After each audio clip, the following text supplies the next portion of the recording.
Hopefully you've gone out there and voted. About 70 million of us so far have cast ballots. That number approaching almost 100 million before we even hit to the voting booths on November the 3rd. This is Esports Extra, the only live call-in sports show talking traditional sports, esports, and gaming. We'll take your phone calls live, 877-853-5247. Meeting ID is Esports Extra. That is 377-678-9872. Hit the pound button twice to join the show. Larry Ridley here, SNY TV, little NBC Sports, little Madden NFL, little NBA 2K League. Got a couple of broskies with me today. 3-on-3, little Big Three style here. Got A Willie down there in the DFW. A Willie, what's up, man? You got the hoodie today, huh? Yes, sir. It's in the 40s right now, at least in the morning in Dallas. So yeah, it's cooled off a little bit, but it's supposed to warm up again soon. Okay. Yeah, it's back to normal for us too. You know, we were in the 70s and 80s last couple of weeks, and now like 50s for highs. Yeah, What's up with your D-Dubs, man? You're in Karnowski, right? Karnowski. I'm about to say Connecticut. I'm in Brooklyn. Yeah, I'm gonna make you screw it up too. Canarsie, Brooklyn. Canarsie, yes, Karnowski, absolutely. Love it there in Brooklyn. What's up with you guys? How you doing, man? Doing good. Good, man. We're good. Ready to let's get it on.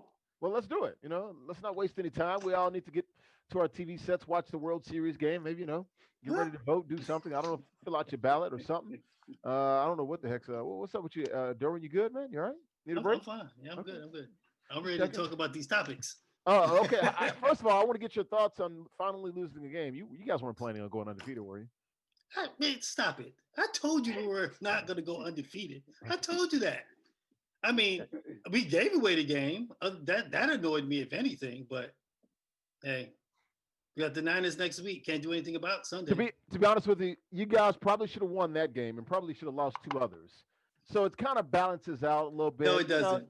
You know how they say in the sports world. We should be 6-0 right now, but it is what it is. No, you guys should really be 4-2, to be honest with you. Stop it. No cap. Seriously, you guys should have lost two games by now. Stop projecting. You try to project. That's y'all should have lost to the Minnesota game. Y'all should have lost the Minnesota game. Are you kidding me?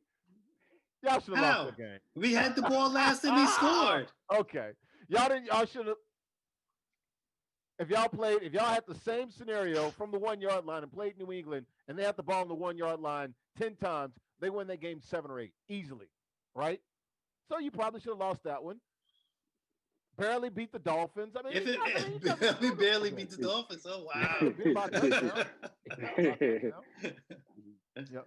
No, I'm just messing with you. But no, things do balance out. Let's go ahead and get started, guys. We're talking NFL. We'll talk about the other quarterback that played on the other team when they beat the Patriots on that Sunday night game, second game of the season.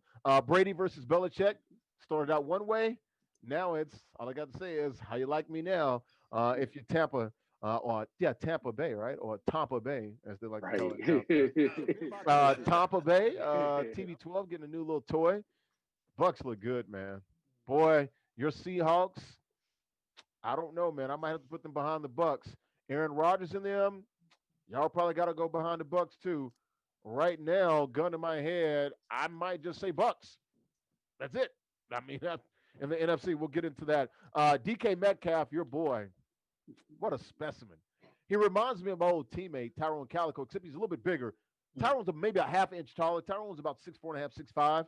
He was about 230, but not as big and cut as DK Metcalf, but actually was a little bit faster. That's the scary part. My boy Calico ran a 4.3. He's a Madden god. Still, I think one of the top 5 40 times of the combine in the history of the NFL combine. I think he ran a 4.3.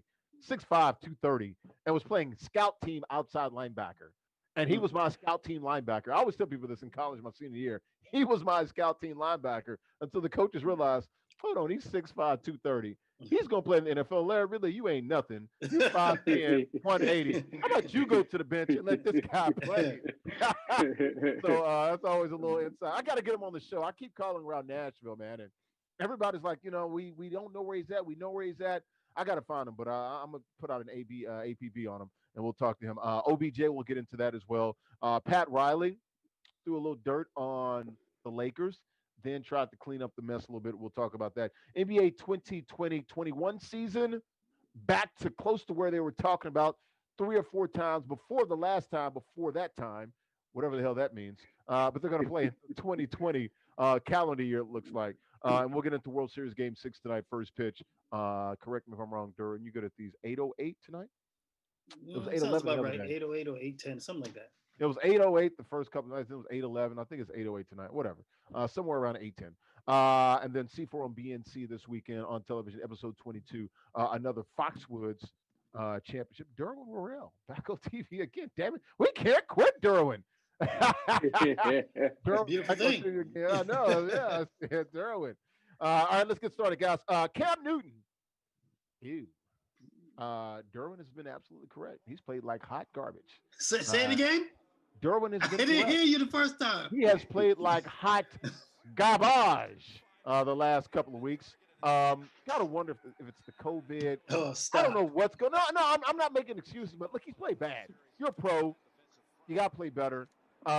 Look, the Patriots ain't got no weapons. I think we can all agree. They're starting receivers at one point because Julian Edelman, he's hurt.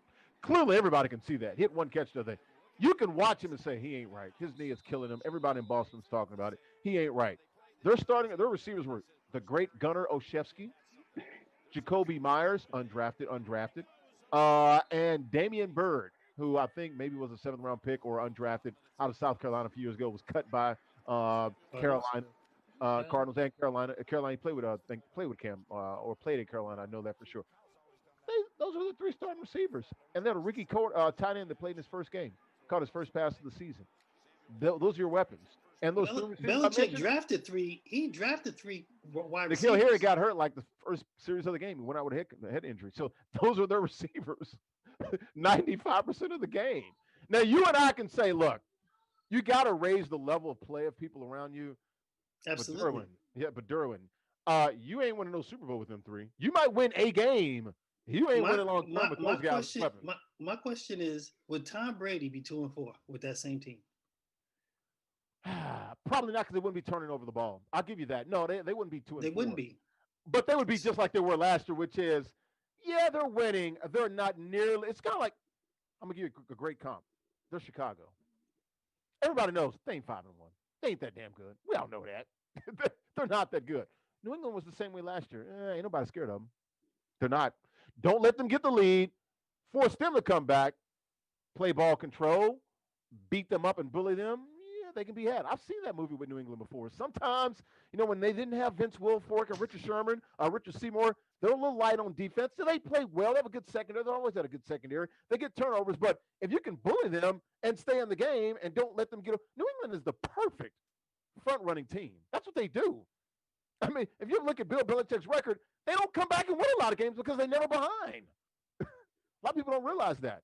So, can Russell Wilson win with the great Gunnar Olszewski, Jacoby Myers, and Damian Byrd? How far would Russell Wilson go with those 3 guys? He would go far. You want to know why? Because I seen him. No. Let me finish. Dude, I seen him when he first. Who was his receivers? Hold on.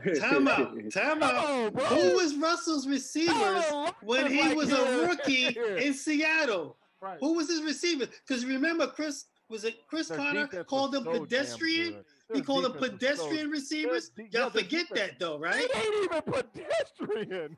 They called them pedestrian. Cone. Because the orange cone in the street, they ain't even pedestrian. Jermaine Kearse? Tell the paint on the sidewalk in the street. Jermaine Kearse? Who's Jermaine Kearse? Who's that guy? Yeah, Jermaine Kearse. You had Doug Baldwin. You had some other guys. Doug Baldwin was undrafted. But they had some other guys. He wasn't even drafted by his own coach. Oh boy, Jim Harbaugh. You can't even find me a worse receiving core in the National Football League. I'll sit here all day. Go. My whole point is, who is the worst receiving core in the National Football League? Russell Wilson elevates people around him. How far is he going? Same team they had last year, and they were 1 and done. And everybody said, "Oh, New England's going to be 1 and done this year." I'm like, no, Brady will find a way. And then when they lost that game to Miami, that was people should have seen. How many games did Brady win last year? 12. 12. And got in the playoffs, and what happened? Crap the bed, did not play well. But they won 12 games, though. And what happened? They got exposed. At the end of the day, when you play in the playoffs, you're playing the best of the best. They got exposed. Yeah, you're playing the best of the best. He threw a couple of picks, a pick 6, 2 interceptions were dropped. 2 interceptions were dropped. Probably should have thrown 4 picks. Hey, he didn't play well either. You're playing the best of the best in the playoffs. In a regular season, yes. you might have an off week where you can catch somebody that's not that good. You ain't going far. Russell Wilson ain't winning a damn playoff game with those three receivers. We're not talking about playoffs. I said, about how regular far can season. they go? How far can they go? How far can they? I don't care about winning a game. What are we talking? Well, the subject is about Cam right now, and Sure. we're in week 7, week 8. Right. We're not talking about playoffs because they're not going to the playoffs. We're talking about the Patriots are 2-4. Why are they 2-4? Because they're turning the ball over to high. Cam Newton is part of the reason why they're 2-4. Yeah, and the other quarterbacks threw like 3 picks against Kansas City, and then Jared Stidham threw a one yesterday, Sunday. So they're turning the ball over. They're throwing 11 picks. The games that Cam has played, he's 2-3. Yeah, not good. Not good. Nah, not good. And then I believe Thursday I was telling you guys that his numbers have been the same, but when you're winning, no one says anything. Well, they're not running him quite. They're not running him quite as much. And if New England can't run the ball, they're toast because they can't throw it. I don't see how they threw for 400 yards against Seattle. That tells me how bad. We have no pass rush. That's how. Whew, good gracious. We have no pass rush. Hey, Willie, get in here. What's going on with New England? Belichick says absolutely he will remain the starter. But Cam said on his morning radio show yesterday, he said, "Bro, I can't keep doing this and keep my job." He knows it. Something's going on with Cam, man. I don't know if it's his shoulder still hurting. I don't know if it's COVID-19 dude ain't that good. Or he ain't that damn good. Or the Patriots receivers are so damn bad. Oh my 32nd God. in the league that it don't even matter. Oh, somebody get my violin. It's a combination of all of them. Hey, Willie, go. For me, when I watched Cam since he's come back, he just doesn't look like the same guy he was in terms of his impact on the game and the things that he was able to do from a physical standpoint. 1 week he did. Miami. Yeah. First week. He just doesn't look right. Seattle played good. He played good against. That's what I'm saying. Played good 2 weeks. That's what I'm saying, right? Oakland, Vegas, he played all right. So I'm gonna give him 2.5 games. Yeah, this is, but with again, like coming back off of this, I don't know what it is. I don't know if he's not right physically. I don't know if there's some things related to that are COVID related. But one thing we do know about New England is they're pretty close to the vest and tight with the things that they put out in the media and the things that they don't put out in the media in terms of guys being right, being 100%, et cetera. So for me, yeah, he's got to play better, no doubt about that.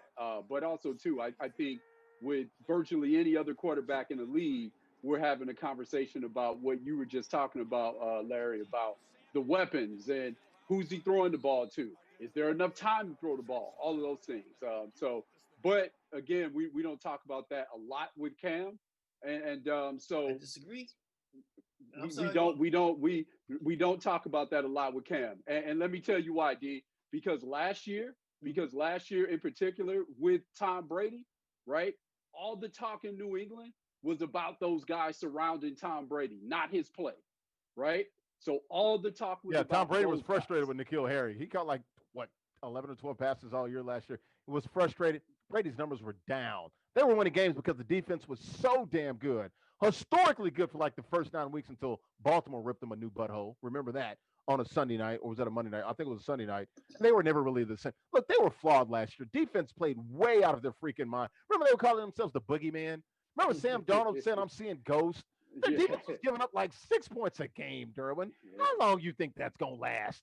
Well, I'm going to disagree with A. Willie because 2000 Ravens. The one part I'm going to disagree with is that that's my team, and I wouldn't buy them. Give up. What I'm always going to remember about Cam Newton is that from the time he has entered the league, his fan base has always said he doesn't have weapons. And I've always rebuffed that because when he was in Carolina, he had Steve Smith when he first got there. He had a top 5 tight end, but he doesn't have weapons. This whole time in Carolina, he'll get Cam some weapons. Well, he only had them all together for 1 season. That's the problem. The dude had weapons from left. the time. Then he had David hurt, then he's not hurt. Then he had the dude Kelvin Benjamin. But Benjamin ain't even in the league. He's always had a defense to back him up. He's always had a running game. They had a running game in Carolina. And always had a running game. They did. And the defense always. I mean, that's Jonathan Stewart. They always ran No, D. I can't let you do that with Jonathan Stewart, man. That dude was missed hurt a so lot. many Yeah, games. he was hurt a I lot. can't let you D'Angelo do that. How Williams, many games I did can't let Cam you do miss? that. How many games did Cam miss? We're not talking about how many games that Cam missed. You said Jonathan Stewart, and I'm saying to you that Jonathan Stewart was D'Angelo hurt. Williams. He came here and got hurt. He came here and got hurt. Thank you. D'Angelo Williams. He was hurt all the time. What was the fullback's name? He was hurt. They always kept a running game. So, always. Yeah, but all those guys were always hurt. They really never got continuity. They went to the Super Bowl on the back of a defense. On the back of Cam. And the defense. They were 15-1. Mainly Cam. Luke Kuechly, the defense. Mainly Cam. Mainly Cam. Stop. So he wasn't MVP that year, right, D? He was. So they scored a lot of touchdowns. They gave him the MVP because the defense was good. That was his best year. He'll never duplicate that. That was his best year. And the defense held it down. That was the year everything came together. Everything came together. They went to Dallas, shut them out on Thanksgiving. That defense was smoking. You saying him not replicating that year is just like saying Michael Jackson will never repeat Thriller. Of course. Of course, man. Like every guy has a You've year been in the that league they will 10 never years. You've been in the league 10 years, and you got only 3 winning seasons to speak for it. I'm not interested. He's been in it 9 years and 3. 9 years, and he got 3 winning seasons. He's been hurt, and he ain't gonna have a winning season this year. He's been hurt the last 2. Didn't play last year. He stayed hurt. When is he not hurt? He was 6-2, and he had When great is he numbers. not hurt? When is he not hurt? Well, the last He's unreliable. Last 2 years. You can't rely on this guy. Durham, let me ask you this, Durham. Real question. Mm-hmm. If you had the great Gunnar Olszewski, that's Hall of Fame talent, that's never caught a ball in the league, I don't think, maybe a couple here and there. The great Jacoby Myers, undrafted kid from North Carolina State. They were there. He's undrafted. He didn't play until yesterday. They drafted 3 wide receivers the same year. When? With Harry. He wasn't the only receiver they drafted. Yeah, they drafted 2 other guys. But they were late in the draft, though, dude. They drafted 3 guys to address the position. You tripping now, I know, dude. boy. Okay. So, as I said before, how far will Russell Wilson go with Gunnar Olszewski, Jacoby Myers, and Damian Byrd? How far does he go? The great Russell Wilson. How far does he go with that? He ain't 2-4. He probably wins 9 games. He's not going 2-4. He'll probably go 9-7. He don't go 9-7. Maybe sneak into the playoffs and get skull drugged. Right? You're going to win more than 2 games. So why do you care that you win 8 or 9 games? New England's going to win 7, 8, or 9. No, they not. Yeah, Says who? What have you seen? What have you seen? First off, this is all on Belichick. This is his fault at the end of the day. So because Amanda's gone to 9 Super Bowls. He can't coach now. Yes, he's not perfect. He's not perfect. No one said he's perfect. He's I'm just saying, can he have a bad year? Right now? Hold on. Out of 20 years, can he have 1 bad year? Yeah, but I'm saying he's responsible for this. You want to know why he's responsible for this? Because his idea starting this season was to go into the season with the quarterback that they had. They didn't make any moves for a quarterback. The only reason why they got Cam was because he became a flea market bargain. Am I wrong? I love you, Derwin. Am I wrong? I'm going to ask you one more time. Last chance. What? How many games does Russell Wilson win with the great Gunnar Olszewski, the absolute Hall of Fame talent, Jacoby Myers, and gold jacket bound Damian Byrd? How many games does he win? He's going to win at least 7 games.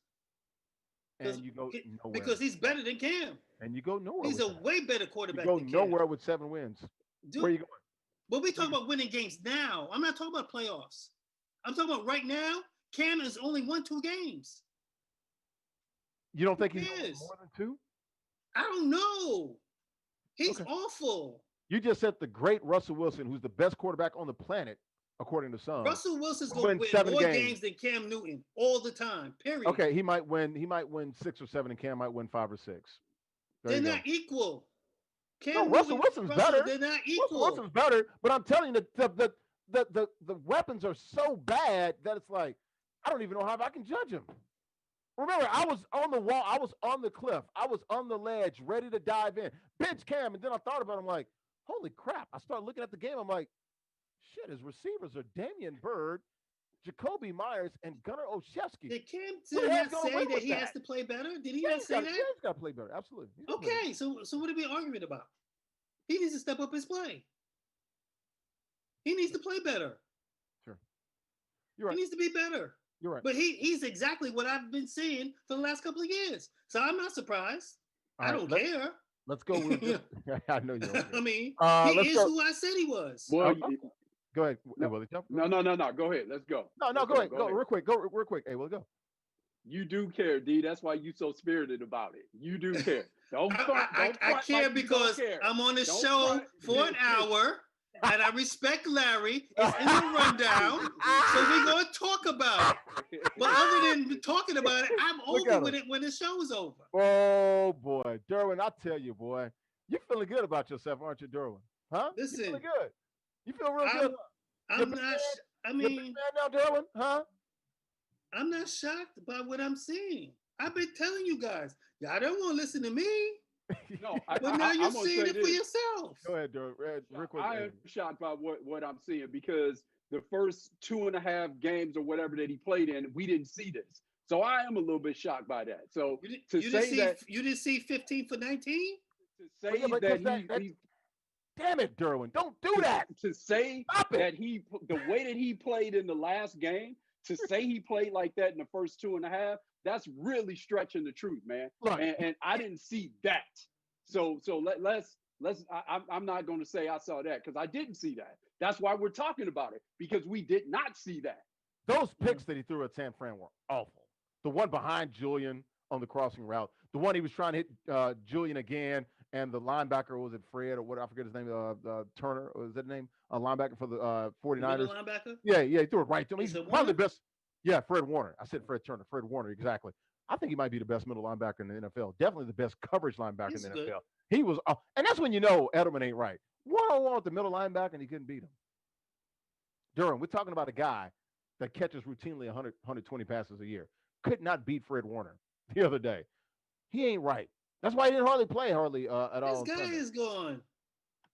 This man is in he wasn't right last. He wasn't right last year. He was hurt at the end of the year, but he wasn't right last year. 34 now. Yeah, it's like it's time for him to go. Like, it's just like it reminds me of. Actually, he lasted a little bit longer than Welker. Those slot receivers take a beating in the New England system, man. And I know sometimes, like the last 3-4 years, they tried to sort of like manage him. You didn't see Brady go to him quite as much, trying to preserve him and things of that nature. But I don't know. Let's talk about Brady and Belichick. Right now, Brady's got to be laughing his ass off. Belichick's 2-4. The Bucs are what? What are they? 5-2? Mm-hmm. I think 5-2. You look at the numbers, and like Brady's got 15, 16 touchdowns. The Patriots 18, I think 18-4, something like that. Got 18. They've got 3, 11 picks. QBR ain't even in the same daggone universe. Right now, after the first week, we were all laughing like, oh, Brady's a little, Cam pulling out the Superman. And now it's like, yeah, give me my old man back, at least for this year. Yeah, what are your thoughts, man? How much is Brady laughing right now, saying I told you so to Belichick? You think he's sticking it to him right now? Hey, Willie? Well, maybe, but I also think, too, again, we talked about this before, and we'll talk about a guy that has the proverbial athletic cheat code. But when you don't have that, you're as good as the situation that you're in. You're as good as the coaching that you're around. You're as good as the weapons that you have around you, et cetera. So with Brady having 18-4 from touchdowns to interceptions, I don't think he does that in New England with the group that they have. I don't think he does that. Right? You mean 5'7" Gunnar Olszewski ain't right. nobody? He doesn't do that with those guys. What about the immortal Jacoby Myers, undrafted out of North Carolina State? You know right. Oh, what about Damian Bird? Fly like a bird, fly like a plane. Right. And then and the other thing too that he has going for him as well, in addition to those weapons, the other thing is Ronald Jones is having an amazing year, and so that helps Tom Brady a whole lot with that guy having that type of year. And again, what helps Brady a whole lot? Godwin, Mike Evans, Gronk. They had O.J. Howard. Yeah, they're loaded. Running back for net. The defense is balling now. Yeah. No doubt. That Ronald Jones is not in New England. So No. so he did the right thing by picking the spot that would accentuate his talents. Now, again, not hating on him, of course. Tom Brady is who Tom Brady is. But at the same time, at this stage of his career, especially, having the weapons around him to accentuate those talents and that leadership capability and all those things, I mean, that's paramount to his success. So, and again, as we say that, when we talked about, I had New England going 10-6 when we first did our predictions on there, and I said Tampa Bay was going to go 11-5 when we were talking about is their respect for Brady. So, again, pick the right situation, doing a great job. Yeah. Derwin, your thoughts? 18-4 TD to interception ratio for Brady. 3-11. That's almost like varsity and JV. Yeah, I mean, Brady went to the perfect spot. He's got the best weapons he's ever had in his career. Saved 2007. 2007 to 2007. That was I saw that live. I always felt that. And 2010 and 2012, they're good because they had Gronk and they had Hernandez. They had some receivers. Yeah. They were pretty good. Yeah. I always thought with him going there, the question would be, would they be able to stay healthy, the wide receivers, and how quickly would they be able to get on board with Tom Brady to get in sync? And so far early on, I mean, Godwin's been in and out. He's been hurt. Evans been playing with a bad wheel, but it took Tom Brady probably a game or two to get his legs underneath him, and he's been playing awesome. He's got Gronk there. You see now Gronk is catching more passes. In the beginning, he was really doing a lot of blocking. I forgot about Cameron. What's his name? Cameron Brate. Cameron Brate's there. Not a bad number 2 tight end. Probably the best number 2 tight end in the damn NFL. He picked a great spot. Yeah. And and not for nothing, he doesn't get a lot of credit, but Brian Leftwich is there calling plays. Brian Leftwich, yep. So he's going to a great situation. I don't know what Belichick was thinking of. I was talking to my boy who's from Boston. He's a big Patriot fan. And he was like, ego. These guys, I guess, had to separate between the two of them. But at the end of the day, Brady doesn't turn the ball over. He's the master of the pocket. As long as you protect him, he's normally going to put the ball where it needs to be. All you got to do is catch it. That's all you got to do is catch it. That's the thing. Cam has been inaccurate. I know his numbers look pretty good. He's always been inaccurate. I think going into this game, remember, we were like, damn, he's completed like 67, 68% of his passes, high 60s, which is a lot for Cam Newton. That's just pretty good in the NFL, but they're not throwing the ball. They're little check downs, Check down, yeah. Yeah, and when he misses, it's bad. It's like, yeah. I'm like, somebody the other day, I'm in the sports group on Facebook. They were saying the same thing about Teddy Bridgewater. I'm like, Teddy Bridgewater don't throw the ball down the field. So his percentage is going to be high. He's checking down, and people don't say anything because they were winning. But when you look at the numbers, the second leading receiver in Carolina is the running back. I mean, if you're paying attention, Teddy Bridgewater is not throwing the ball down the field. He's checking down in the flats and doing all that other stuff. But Tom Brady, I mean, he's with a good team. The defense was playing good last year. But because Jameis Winston was turning the damn ball over so many damn times. Jameis was balling. I keep saying this, leave him alone. He was terrible. You got to take the good with the bad now. This guy, 30 interceptions and not even the 6 pick sixes 30, and fumbling. 32 TDs, 5,200 yards. Jesus. I can do something with that now. I might not want to That's what he said. I can do something with that. He said he was balling. I can eat a couple of W's with that. Yeah, I don't know. You look at New England and they need a receiver. I know there's some talk about maybe an AJ Green. Julio probably not. I know that OBJ Belichick. Look, this is rebuilding. New England will be back in 2021. I think I'm just going to punt on this season. They're going to have a lot of money to spend next year. They're like, 30 or 40 million under the cap right now. They're going to lose a lot of people next year. Remember, they lost 8 players to COVID, 5 of them starters. I think they'll be fine. I'm not going to crap on Belichick because when you go to 9 Super Bowls, you deserve some leeway, right? They gonna have the number 1 pick. Where they gonna get a quarterback from? No, they won't get number 1 because they've already won 2 games. Well, the Jets ain't gonna win 2 games. They're not doing anything without a quarterback. Where they gonna get a quarterback from? That's a good question. They're gonna have to figure it out. I don't know if they can coach up Jarrett Stidham. I know there was some talk about maybe getting Andy Dalton in there. They wasted a year. They did. Stidham. They well, I mean, No, they probably wasted another year or two. They could have kept Brady. I mean, Brady said he wanted to play till he's 45. It looked like he can still damn do it right now. Let's talk about Brady. Got AB contract signed officially today. About $1 million, but with incentives, it can get up to 2.5 million. Boy, those weapons I just named them: AB, Godwin, Mike Evans, Gronk, Brait, Fournette, all those kids out of the backfield. Defense is balling right now. Does this make the Bucks the best team in the NFC? The last few weeks, I've been saying your boys. I was thinking maybe Green Bay, but hell, they ripped Green Bay to shreds 2 weeks ago. Tampa Bay Bucks right now, the best team in the NFC, guys. I, I would Don't at me. They are. um Who's better? I wouldn't have a problem with that. I would not have a problem with saying they're the best team in the NFC right now. And before the season started, I would have said it's New Orleans division, Yep, me too. But right now, I don't like how New Orleans looks. Nope. I think Tampa's the best team in that division. Um, yeah, I mean, and we know at the end of the year, Breeze's arm, the numbers come down. That's been like that the last 3 or 4 years. So yeah. And they this don't season, have the home field with the dome, so it's like, okay, right. That's a great place to play. And this season, we got to really pay attention to this season from the standpoint. Yeah, we're dealing with COVID, but there's only one bye this year. So you're going to see there's going to be a real race to who's going to get that bye.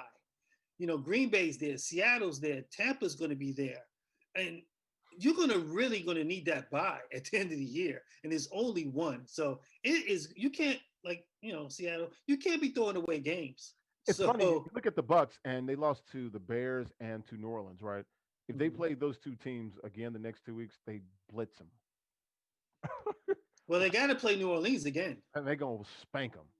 I don't know how they lost to the Bears. Like, you just can't lose to Chicago. Well, Bears defense kept them in the game, and they made enough plays. But it's something about your boy, man.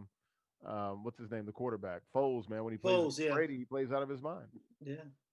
So it's good, but yeah, I wouldn't have a problem with you saying that Tampa's the best team right now in the division, if not the league. Hey Willie, you like AB? How much value you think Antonio Brown brings to the team? I know that the other AB, BA, excuse me, Bruce Arians was talking about. Yeah, he was sort of on board, but I know Brady really, was sort of driving this train here with bringing in Antonio Brown. No, I like it, and we've talked about this before. One of the things that I look at with a player like AB is you have to be in a situation where it's a perfect situation for him when he's actually in a situation, and him being a competitor won't say this, but the reality is he needs to be in a situation where the team doesn't need him.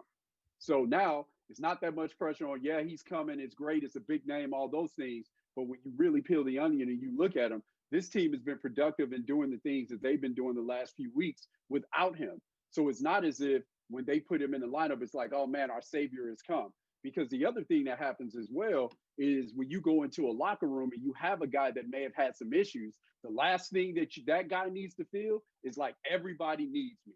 Because now all that entitlement and all those things come out. Now, hopefully, I hope AB has changed. I hope things will go well for him. I want to see him do well. But certainly, I think if he's in a situation for a guy like him, he needs to be in a situation where the team doesn't need him. And that sort of forces him to say, okay, you know what, my role is my role. We saw this in the NBA to a certain extent with Dwight Howard. Same thing. I'm coming in here. I know I'm an all-star. I know this and that and the third. I've led the league rebounding, led the league in block shots, done all those things. But I'm here to play a role. And if I get DNP CDs, I'm okay with that. And that player has to be there. And now, also too, when you put a guy in a situation like that as well, the other thing is oftentimes when guys have these character issues, they're not good for bad teams at all, because you have young guys that you're trying to socialize in terms of making them professionals. Mm-hmm. So this is the best situation for him to be in a place where they actually don't need him. Yeah, no doubt. This is what they need. This is good for him. Very good point. How you the analogy you had and the similarities with someone like Dwight Howard. I know Bruce Arians said this move was not made without me talking to every single guy in the locker room, and every last one of them said yes. And who the hell wouldn't? I mean, you guys are 5-2. You're looking pretty good right now. The offense is rolling. Brady's 18-4, probably going to throw for 30, 35 touchdowns this year. Defense is starting to pick it up. You just beat the team that's probably second or third best in the NFC, and it wasn't close. You beat them by 4 touchdowns. I would say, yeah, 2 at this point in time. It's not like you're a young team. You're right. You're a veteran-led team. You brought in TB12 to win. I also think after that New Orleans game, he and BA kind of criticized Brady a little bit. I think they had a meeting of the minds. Brady is comfortable being a surgeon. That's what he does. BA likes to go down the field. You can tell right now watching the offense how it's a little more dynamic. It's a little more versatile with they're taking their shots, but it's not just 7-step drops and heaving it because their offensive line still has issues every now and then. They're letting Brady be Brady. This has the hallmarks of a Brady offense. Hence, you're seeing the connection also with Rob Gronkowski. Your guy, Derwin Worrell. I have to give him a lot of damn roses, as Renee Montgomery would say. DK Metcalf is freaking out of this damn world. Damn it, I wish he was on my team. Holy cow, that is a freaking talent right there, man. And I'm not a big guy on saying great things about other guys. This ain't my style, but damn, dude, if I was DK Metcalf, I really would feel like a damn superhero, man. That chase down on Buda Baker, I don't think I've ever seen anything like that. I did actually. I saw Larry Allen. '06. I saw Larry Allen. I saw Don Beebe. '06 Yeah. New England. Benjamin Watson. Remember he chased down my guy, Champ Bailey with the Broncos in the playoff game. 100-some yards, caught him right before he scored. Touchdown. Brady threw a pick in the end zone. He was going 105 yards the other way. Champ Bailey called him from the other side of the field. And I talked to Champ Bailey last year at the Super Bowl in Atlanta before he went into his Hall of Fame. We did something together at a gaming tournament, this Madden tournament. And I brought him up, and he's like, yeah, man. He's like, that was crazy. Never seen anything like it. That was very reminiscent of that. Just the freakish athletic ability. We're going to talk about this tomorrow, who would win between the Cheetah and DK Metcalf. I'm going to let you know right now, slight lean. I'm going to take DK Metcalf, and we'll get into that tomorrow. But how just awesome was that video? I can watch that thing over and over and over again. That is why everybody loves him out there in the Emerald City, man. That one play right there. Because it had nothing to do with offense. No, I mean, I was just telling a buddy of mine that you could take that video and show it to every high school kid, every young kid that wants to play football. This is what you call 110%. Never giving up on the play, hustling. I mean, from the time that DK Metcalf saw that ball was intercepted, if you look at that video, he puts his head down, out, his foot in the ground, and he is gone. And the only thing I was worried that he was going to run over Russell was going to get in his way. Because he shot past Russell Wilson. Russell gave up on that thing. Like, I'm the quarterback. I ain't got time for this. And if you're Buda Baker, you got to be looking at the Jumbotron in the end zone going, what the hell is that? He said something to that effect. NFL Films released it today. Yeah. He's like, what the fuck he caught me like that? He said the F word. He did. He said, I can't believe he fucking hawked me or I got caught or whatever. After the game, he said something about being hawked down. With the NFL Films, there's a little part where they blurred it out, but he said fuck or something like that. Yeah. Yeah. I mean, tremendous. Yeah. And it's unfortunate, he not only catches him, he saves the touchdown, and then the defense for once went out there and stopped him. It's just unfortunate they wound up losing the game after a great play like that. But, even Pete Carroll, talked about it when he says, that was just the beginning of it. Metcalf stops them, and then the defense went out there and did their job. As soon as he sees the pick, the head goes down. It's like, uh-oh, we in trouble. Ain't nobody outrunning that dude that night. Yeah. I mean, imagine somebody's chasing you, and you see them coming, and you can't outrun them. That's got to be the scariest thing. you know he's gonna catch you. Yeah. Hey, Willie, your thoughts, man, on seeing that video? I'm sure you saw it 50 times. 50 left. Yeah. They would say. Yeah, right. Exactly. No, it's again being in the scouting world and watching this, just to be able to watch people that do superhuman feats. It's just amazing to watch it, especially when you combine his size as well. Like it's just amazing to watch this guy. And he literally had, I think Buda Baker had like almost an 11-yard head start, and it wasn't like he wasn't moving because he was running over 20 miles per hour. Buda Baker's 4-4. Yeah, he was moving. And watch DK do that was, again, just amazing. As D said, not giving up on a play, giving 110%. And, what it also speaks to as well, that especially for him, one of the things that we saw when he was coming out, one of the reasons why he dropped so low, and I would use that in quotations, was the fact that people questioned from an effort standpoint, does he show up all the time? That's one of the reasons why he dropped in Seattle's lap. So the fact that he made that play, that's an effort play, that's a character play, that's an accountability play, and I'm all about it. I just don't understand. Like, dude, you went to Ole Miss, hotty toddy. Shout out to the guys in Oxford, Mississippi, the Grove, and all that good stuff. How in the hell did he didn't rip up the SEC? Like, if he played like this and like he did last year as a rook, holy cow! I don't give a damn who his quarterback is. That's a grown man playing against boys. Can't do it to himself. Yeah, right. Exactly. That is true. That's an indictment. Exactly. That's an indictment on the coaches at Ole Miss. Like this dude. Man, we're watching it again. Like this is ridiculous, man. But you're right. He was about 10 yards behind, and it stayed about 7 to 10 the whole way. And then the last 20 yards, just like, yeah, he just got him. That's that Usain Bolt stuff, man. And that's what it is. That's the analogy I'm going to make tomorrow. Tomorrow it's like, look, the cheetah's faster. I think he's quicker, especially out the blocks. But 100 meters, that's stride, man. He might catch it's going to reel you in. It's going to reel you in. Odell Beckham Jr., look, I'm a fan. I'm okay with him being, a little outspoken, a little eccentric. I've got no problem with it. He's a great talent. Would I like to see him, calm some things down? Sure. But generally, I support what he's doing. It was tough to see him go down with an injury. It's been just tough seeing him in Cleveland.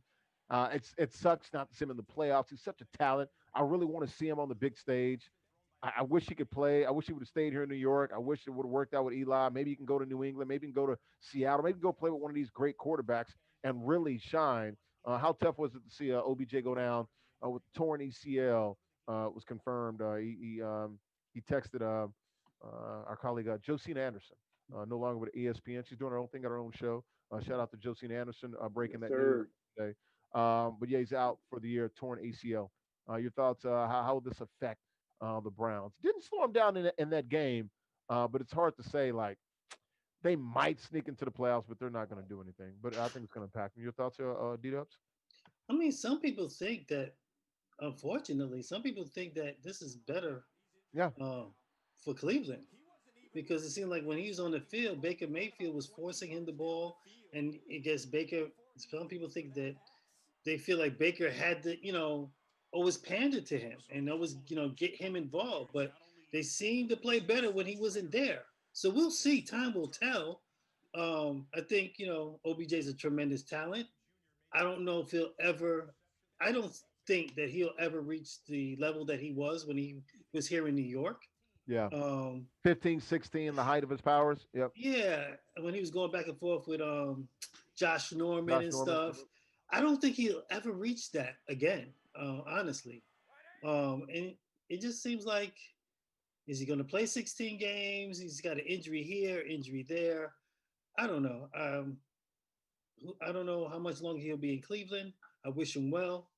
Hope he gets healthy. But I think the best of OBJ that we saw in New York, I think those days are gone. Even though he's still young. He's still young. Late 20s, but he's got a long rehab ahead of him. So yeah, we'll see. He has a lot of time to think. Looking at 6 to 9 months. So even if you take 9 months, you're looking at somewhere around. Could be ready for training camp in July. Absolutely. Hey Willie, been a rough week or so for Odell. The ban from LSU and now and on a serious note, the torn ACL. Yeah.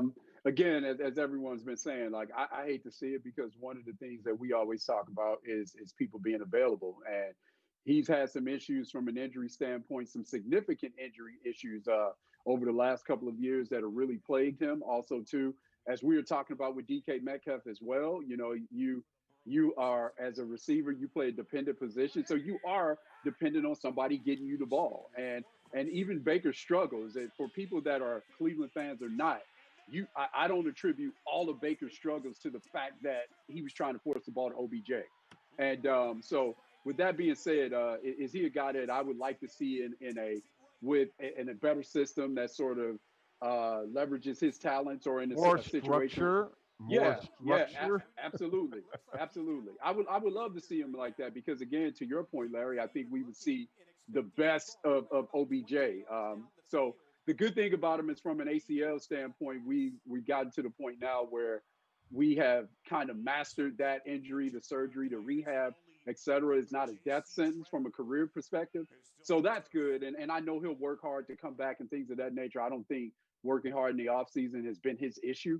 So I think he's going to put in that rehab and attack that rehab.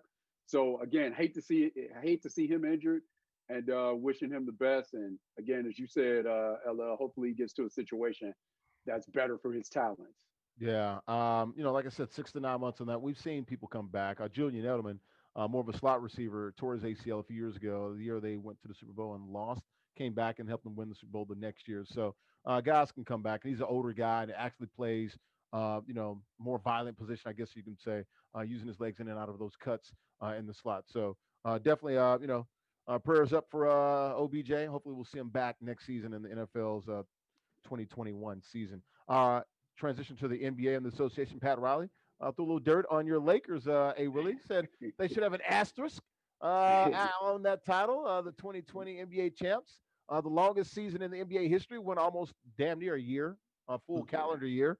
And then he walked it back. He says, "Look, I didn't mean to say I wasn't taking shots at the Lakers, calling it an asterisk. It's more of an asterisk on what we were doing with the Miami Heat because we didn't have Gorn, we didn't have Bam. If they were 100%, we definitely go to a seventh game." I think he's accurate in that assessment, but when you start throwing in the asterisk, now you're saying you're calling into the legitimacy of what the other team, accomplished. So that could be a little tricky. I get what he was saying, but that one word, it actually is an asterisk. That's why it sticks out. I mean, it is what it is.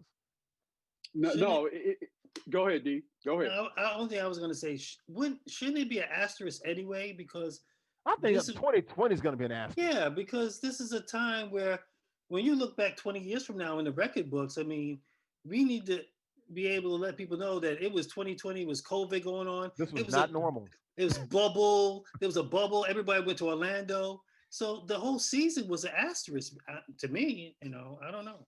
Well, it's funny. A lot of people were putting on Twitter. I don't know, hey Willie. I don't know if you saw it. The titles that LeBron has won like 12. There was an asterisk this year. Yeah. Something in 16. And what the hell Yeah. happened in 13? I was like, ooh, Yeah. I was like, damn, that's true. Yeah. So Yeah. Well, it's funny that you say that because the reality is, and we that's gonna talk be about 12, this. 13, 16, and 20, right? Those are the four Yeah, titles. yeah. So, but whenever a team wins a title, one of the things that you take into account for that team from a health standpoint, they've been able to stay healthy, and inevitably the other team has some sort of injury issue or something of that nature. That happens a lot. That's not something that's specific to this year. The Lakers had that when they played the Celtics the first time. No Trevor Ariza, no Andrew Bynum. That's happened to them. In '04, when they played the Pistons, no Karl Malone. He didn't play in the series at all. So, you can peel the onion and look, and then you can say when the Lakers beat the Celtics, you can say, well, Kendrick, right? So you can say that a lot. Yeah, you can say that a lot. And because they won Game 5 to go up 3-2, and that's when he got hurt. Right. So people say that a lot, and I just think with LeBron, I think we're paying attention to it a lot more because for whatever reason, LeBron's polarizing the people. So, and even with the Heat, the thing that I'll say about Pat Riley, number one, we do know Pat Riley has some petty God in him. We know that, right? He certainly has some petty God in him. Right? I was there when he told Stan Van Gundy, man, get out here. I'm gonna go ahead and take over. Yeah, he's got petty God in him, and look how and look how they act now when they talk about leadership and success. The organization doesn't even acknowledge LeBron. They talk about all the other players on the team, and they don't even talk about him. So there's petty God in there, and I'm not mad at that. That's what competitors do, right? And then the second thing that he has to be careful about when he talks about an asterisk, right? The fact of the matter is his group with those young guys in particular actually benefited from the season becoming the second season because Tyler Hero, Duncan Robinson, Bam Adebayo, they saw the league. They took those 3 or 4 months, improved, and came back and played another season. And so essentially we saw 2 seasons in one. So they were the beneficiaries of that. So when you're going to say that, you got to look at it on both sides. That's a good point. D-Dubs, your thoughts? It's funny because you look at somebody like a Phil Jackson. Remember, he was the first one. You remember when the Spurs won it in '99? Oh, there's an asterisk besides their name. Your thoughts on Riles? riling things up as he typically does? I mean, I don't know. I just think that, you know, he's an old Laker. You know, LeBron used to play with him, and now he's with the other side. But like I said before, you know, it's 2020. There's so much going on this year with the bubble, um, just the way things fell into place for the Lakers. I would just think there'd be an asterisk anyway, but just because of the year and we're dealing with COVID in the first place. You know, that's just my whole thinking on it. But you understand how loaded that word is. Yeah, That's fighting words. yeah. Nobody wants to hear asterisk. Nobody wants Yeah. that. And Damn like, fighting words. yeah, it's like it makes your championship not legit. I get it. And winning a ring on any level is tough, man. Yeah, No matter the circumstances, it's tough. And there are a bunch of people that don't have them that would take this 2020 ring. that's true. Like, Well, what about yeah, your boy they- AD, man? He's been drinking beer every damn day. I think I saw on Twitter like Bud Light or somebody sending a milk. I don't know if it was Coors or Bud Light. Somebody, Michelob, somebody sending him like cases of beer every damn day. I'm like, damn, AD, chill out, man.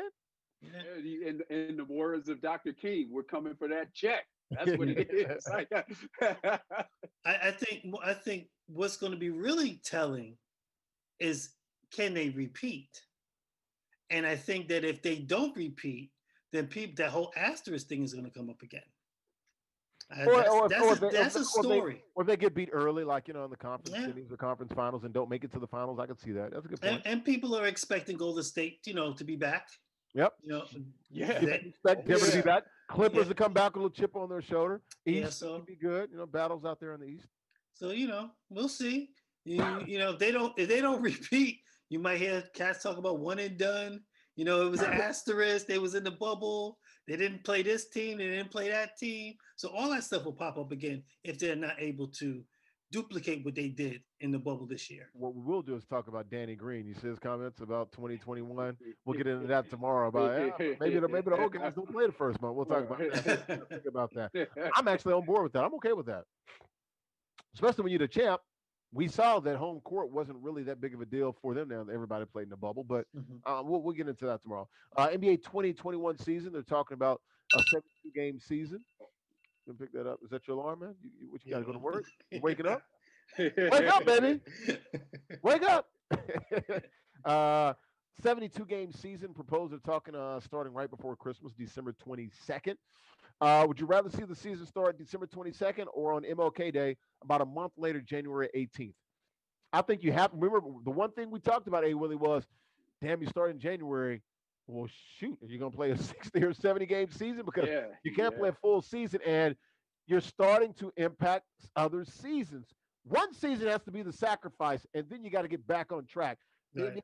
From August or October to June, and then 3 to 4 months off. Not 1 to 2 months off, because we'll talk about that tomorrow with Danny Green. Your thoughts? Are you okay with the season starting December 8th, 22nd? Yeah, I thought that I'm okay if some of those veterans were to say, you know what, I need a little more time to recuperate, especially if you made a deep run. But with that being said, I knew that I was figuring that they would try and push that start date up, because again, we're talking about revenue here, and you're talking about that revenue, and you're looking at some of these teams. I'm just going to take the Lakers in particular. Some of these teams, the only sellout that they have is when LeBron James and the Lakers come to town, and so those owners are not going to say no to this. So you're telling me I can't get my Laker game? So they're like, no, we got to get this thing going early. So okay, maybe we can play 72 games, but sure that the Lakers come, etc. So I felt like if they were to put it in January, now you're going to jeopardize more of those games. Now you're looking at 60 games, and I don't know if right. your regional sports networks, and I work at one. They got to get 70 games in. Yeah, exactly. And from a revenue standpoint, to get that revenue money from the TV contract. So for me, I kind of thought that as they were playing around with semantics, I thought, man, it'd be great if they started on MLK Day, but how can they do that and still play 72 games and not interrupt those other seasons, as you said, LL? So it's not surprising that I see this at all. Derwin, your thoughts? Do you like the season starting in December? Christmas, I mean, it was going to be weird not to have the NBA around Christmas anyway. I always thought that was like, yeah, I love MLK Day. Don't get me wrong, but I'm like Christmas, like I need my 5 games, my 5 to 6 games. I need them. Two things. One, I think the players need their rest. That's the first thing. I personally thought that they should start MLK Day. That sounded great to me, and just do 62 games. Cut out 20 games. But hey, Willie, you're saying that TV revenue, they probably don't want to do that.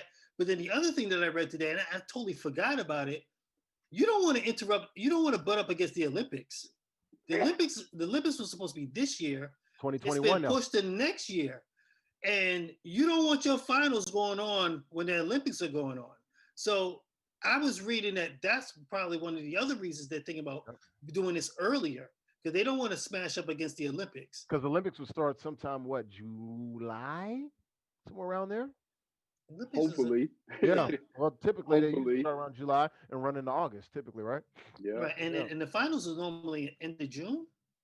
Beginning of June. Yeah. Beginning of June and going to the middle of June. Yeah. Yep. Because them NBA and NHL, they normally run around the same time with their finals. Stanley Cup finals usually in June as well. I was Yeah. in Vancouver in June in 2011. Yep. So that's right. So I mean, how much? Well, the finals just ended. What has it been? 2 weeks?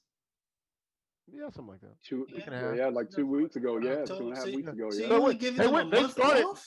They get 2. That's it. Come on, bro. They went from October to October, a whole damn year. Yeah. You need to give the guys that were stayed in the bubble. You need to give them some time off. Everybody else has been sitting home chilling or practicing or whatever it is. So the Lakers have the biggest disadvantage. I mean, you made it through 2020. Why push your luck? Started in 2021. You made it. Well, but most Come on. Well, most seasons are like that. They wrap around 2 years, so 2 calendar years. So I'm with A. Will on this one. You have to start it early. Why? Because if you get to January, just too much, man. You got to play, I don't know, just 60 games. They're going to want to try to play some games in these stadiums. I don't know if they'll do it at the very beginning, but they're hammering. You saw with Major League Baseball, $8 billion. They're in the hole, the creditors and things of that nature. You got to get fans back at some point, dude. Or, look, there's skin in the game for everybody. Players, the union, and the owner and ownership as well. So we'll see. World Series, real quick. Let's get out here in the next 4 or 5 minutes. World Series Game 6 tonight. Rays down 3-2. They got their boy Blake Snell, Mr. Twitch himself. The Dodgers going with a bullpen game after Clayton Kershaw pitched very well on Sunday. Dodgers up 3-2. Do they go ahead and close this thing out and bring back home a World Series title? First time since 1988 with Oral Hershiser. We'll start with the guy from Gibson. The Bulldog. Kurt Gibson. Yeah. We'll start with the dude from La La Land, allegedly. See it? Yeah. Hey, Willie, you ain't from La La You Land. don't know where that dude from. You're from St. Louis. Get out of here, man. You ain't from LA. You're from St. Louis. You Stop see playing. it? You were claiming Kansas City a while ago. Stop that, man. You see it? No, You're I a ain't state playing with lunatic, Kansas man. City. Stop playing, man. You're a state lunatic. Get out of here, man. No, it's. I think this series. I thought it would go 7, and because I just don't trust the Dodgers bullpen. I said Dodgers in 6 for the record. Check the tape. Yeah, and I think the Dodgers will win, but I'm just not trusting of the bullpen, and their performance throughout this series has proven it in terms of just and not forgetting from game to game, almost from inning to inning, from pitch to pitch, in terms of you could be lights out, and then the next thing you know, it's like, what in the world just happened here? And so with that being said, like I just don't. I'm not fully trusting of the Dodgers bullpen, and this is a bullpen game tonight. So I think this will go 7. Well, you got, man. Love you, Blue or Rays. We were watching Muncy, with the big home run. Man, he Cadillac that one. That was he admired that damn thing. Yeah, he pimped it. He definitely pimped it bad. I tell my boy all the time. Look, dude, I'm all for the Cadillacing. Don't catch one near hole, dog. Don't do that. Don't do that. I'm going Dodgers tonight. I'd love to see the Dodgers win it, break that little curse they got going on, and send Tampa home salty. Yeah. Why? Because they knocked out your Yankees? That's just so much for them. No, it's not just that they knocked us out. When you beat us, I'm okay with that. But you beat us, and then you play New York, and then you playing Jay-Z song, New York's Empire. Come on, man. Hey, We not gonna forget that. 2 years ago in 2018, after you all came back and beat Boston in Game 2 of the division series, walking through Fenway Park, guess who was playing New York, New York? Aaron Judge. And what did the Red Sox do? It pissed them off, and they came back and swept them the next few games. So, what's good for the goose? It's good for the gander. I don't know about that. Gander. I plead the fifth. I don't know nothing about that. You don't know about that? I don't know nothing about that. Look it up. Look it up. But I love to see Look it up. the Rays have a little bit of agony at the hands of the LA Dodgers. So go blue. Hey, Willie, am I lying? You're not lying, man. Okay. I'm just saying. And again, as I said, in this era where we all say that, when we see players training together and things of that nature, I love the competitive nature when guys do that. I love it. But as once you do it though, you better be ready to back it up. I remember one story for me when I was in basketball at Nike when the Heat got up on Dallas in the finals, LeBron's first finals appearance, his second finals appearance, first one in Miami when they lost. They were making fun of Dirk when Dirk was sick. And Dallas, they were making fun of him. It was caught on film. Mm-hmm. Dallas got wind of it, and the rest is history. So, again, I'm all for it. The Lakers were making fun of the Heat. They called Duncan Robinson Jimmy Neutron. Little cartoon. Yeah. I was in Miami in 2006 when they beat the Dallas Mavericks. Dwayne Wade and those guys. They had David Hasselhoff, fans or whatever, fans. Because he was a big, the German guy. Yeah, because he's big in Germany. And then the best one that I always tell people, my best shade between teams, Celtics Lakers in 2008. Khloe Kardashian. They had her fan face, and they kept calling her "ugly sister." Oh, that's ugly sister. And they had the Khloe fan faces. I was like, "Ooh, this thing is spicy." That's what college. Boston fans are tough. And we went back because she was dating Lamar at that point. Celtics won. Beat him by what? Was that game 6? 39 points. It was something crazy or whatever. Yeah. Went back 2 years later. I'm like, damn, Khloe looked good. What happened? I think the Celtics had something to do with that. I remember being there, game 6. They brought the trophy. The Celtics, had a chance to win. Of course, they didn't, and then they lost game 7. And we were right there on the front row, me and Joe doing live shots, and the Kardashians walked by, and I was like, damn. That's what all the daggone noise is all about. Oh, man. I was like, whoa. The stars were out there, man. I love Lala, man. So true story right there, man. The ugly sister chant with Khloe Kardashian and the David Hasselhoff. Because I was like, didn't he have a song or something he used to play? No, yeah, he was really big. So, that's when the world was bigger, because we didn't have social media and the internet and all those things where you would hear artists and they could be famous in Europe and not have a single in America. Right. So, he was obviously famous as an actor, Knight Rider and all that stuff here. Yep. But he didn't drop any of his music here. He was like Michael Jackson in Germany, apparently. Yeah. He was. And so I know there was a lot of questions, post game and pre game, and it was a big thing because I remember because we had an entertainment show in Miami, and we used to always do entertainment angles. I would get the list of all the celebrities, hey, it was almost like reading the phone, but all right, they got 33 celebrities here. Beyonce's going to be in row section 8, row A, seat 5. It was crazy. Miami's just a star-studded town. It's like LA. Great experience working there, and seeing David Hasselhoff and the ugly sister chants. And then you go to Boston, nobody cared about that. They just wanted to, it's all parochial, so it's different with those cities. Compete Forever on Black News Channel this weekend. Episode 22, Black News Channel. You can get it on Dish Network, Comcast Xfinity, Charter, Spectrum Cable, and also DirecTV, ATT, Uverse. This weekend, 11 a.m. on Saturday, 6 p.m. Eastern on Saturday as well. Both days, Saturday and Sunday, 11 a.m. Eastern, 6 p.m. Eastern.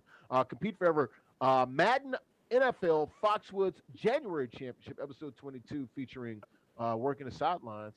There he is, Derwin Worrell, doing some great interviews. Make sure I get Derwin a clip so he can put it out there to the universe via the Twitter sphere. So it was another fun event. I believe Vilma won that event, if I'm not mistaken. So check it out, see how he was able to capture. Was that his last championship? I think it was. It was number 12. Yes. It was number 12. Because, due to COVID, we couldn't do I The guess grand final. in The grand March. final would have been in March. Yeah, we were supposed to come back in And March, and we found out literally the day before, the day we were going to drop, the Friday when they closed down everything. and no Said March 11th or 12th. We were going to be there the 13th. And that's no when everything went down. and no Patriot cheerleader tryouts. Yeah, that sucked, dude. We were going to be part of that. Yeah. Mm. So, were you going to go to that? I think you were, right? You were supposed to go with us, right? To Chile? I didn't know anything. No, about no, the Foxwoods in March when Yeah. everything shut You down. know, Yeah, the Patriots cheerleading finals. We were going to be on right before it. We were going to go on from 2 to 6, and then the Patriots cheerleaders were going to go on at 7 in the theater. It would have been a good weekend. Oh yeah. All right. oh yeah. Oh yeah. Tomorrow's gonna be weird. Tomorrow my kids have a game at 6.